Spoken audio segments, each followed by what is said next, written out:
guys, welcome back to our channel, and now we have another travel vlog. We are going to the city of the Majestic WaterFalls, the Iligan City. I hope you like it. This time we traverse to Tinago City, Claveria, Villanueva Road, and this is our first stop as we have our break, and we can see the Timoga Bay out there and different mountain views.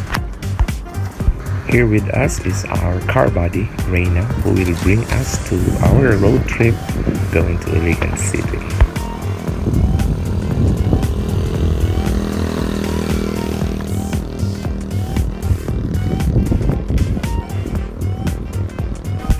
Here comes our second stop, the famous Claveria View Deck, where we can observe there are few tourists who visited this place.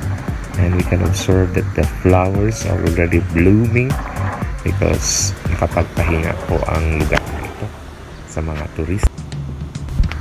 Who among you here already missed this place? This great view deck of the municipality of Claveria, the view deck area surrounded with different species of flowers, and of course their main product is corn or maize. There you can see the landmark stating the word mais.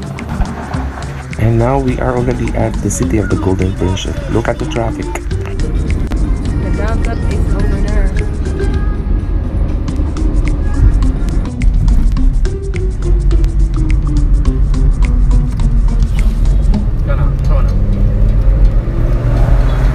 And by that, we are already here at the industrial center of the southern Philippines, also known as the city of the Majestic WaterFalls.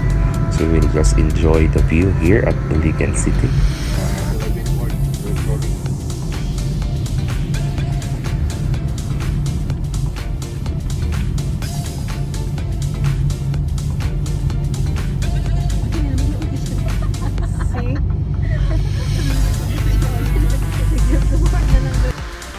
So we are here right now at the city proper of Iligan City, where the MSU IIT is situated. We are struck with the traffic here at the city proper. We can observe there are a lot of vehicles already because there are, as you can see, there are already plenty of vehicles outside the city. Unlike before, when this city, Iligan City, was identified as a high-risk city of the pandemic COVID-19, but now there is already a less restriction when it comes to travel and people are going outside. A lot of individuals are already going out, and this is the MSU Iligan Institute of Technology, or called as MSU IIT. At this time, we are heading back to CDO, the city of Golden Friendship, and it's already 7 in the evening. At this time, we are already here at El Salvador City. In this city, we can find the famous religious pilgrimage, the Divine Mercy. El Salvador is a component city of Misamis Oriental.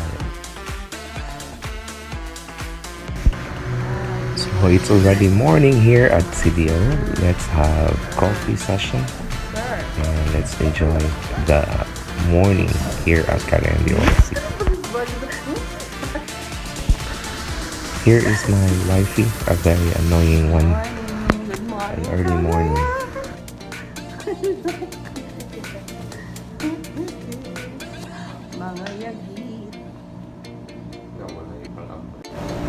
Dapat mag-drive na lagi ko para naana kay ka timbang. Magkuha na lang mag-drive, bro. Ay, Ilay, gibayatin niya pa ito. Iligan. ayan. Baba. Tubil ko to ilang. Pila gali. Ang butol ako kabali naman. Amutan, kaya akong sukton. Ang Pila exist. sa? Kung pila exist. Ito pina-exit. Exist din sa labayan. Pila yung labayan tanan ba? Atong karon? Dili. Kanto nila ang pan ba? Matanar ko naman ma-send ko ni yung video. Libre. Ay. Ang sakyanan, gibayaran.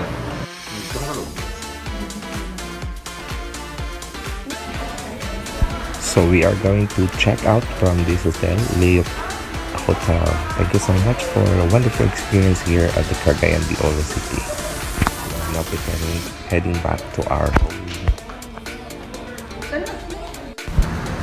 This is the view outside the hotel, the city proper of Cagayan de Oro City, where we can also observe the Skyway Road as we prepare going home with our car bonding rain.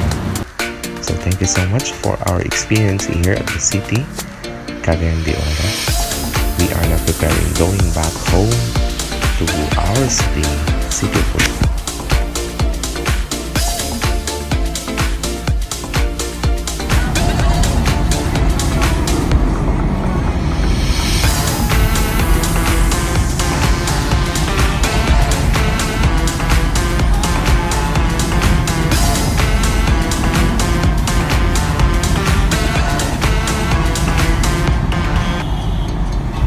We are now using the Villanueva Claveria Hinuog Road, as this time we experience a high hill travel and we really enjoy the breeze of the air.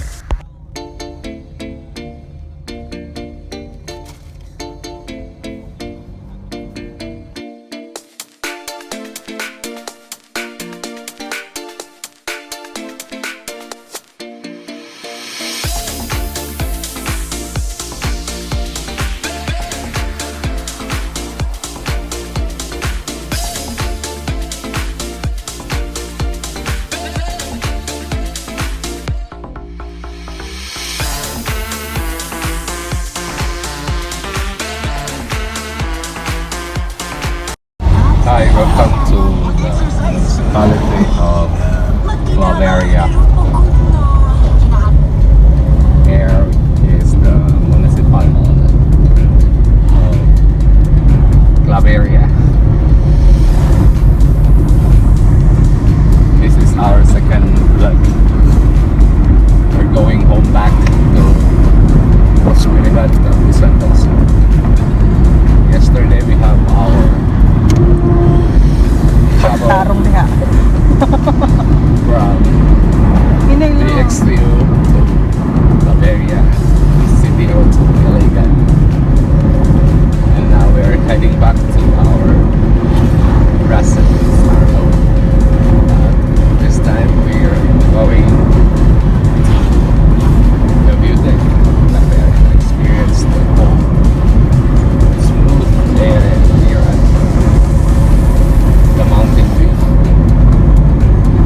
Ang lamig. Time is, what's the time? What?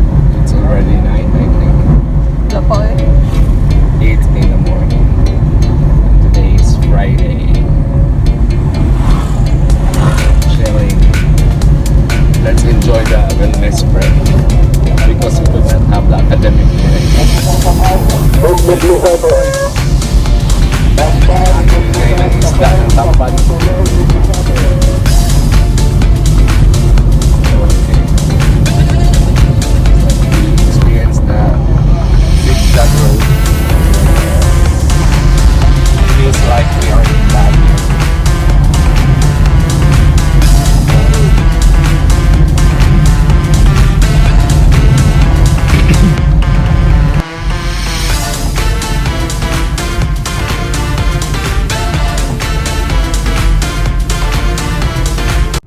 We have a great scenic mountain view here.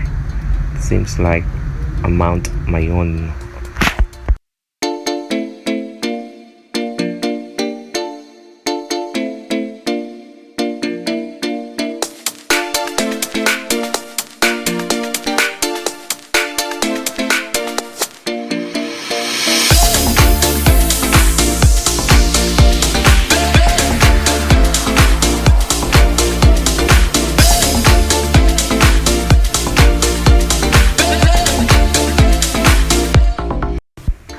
So that's a wrap, and thank you so much for being with us in our travel vlog going to Iligan City. I hope you enjoy the different views from Claveria, Villanueva, Cagayan de Oro to Iligan City. So see you next time, and I hope you enjoy our travel vlog, and we are expecting you to be with us again in our next travel vlog. And if this is your first time to visit this channel, don't forget to hit the subscribe button and the notification bell. Thank you, and God bless everyone.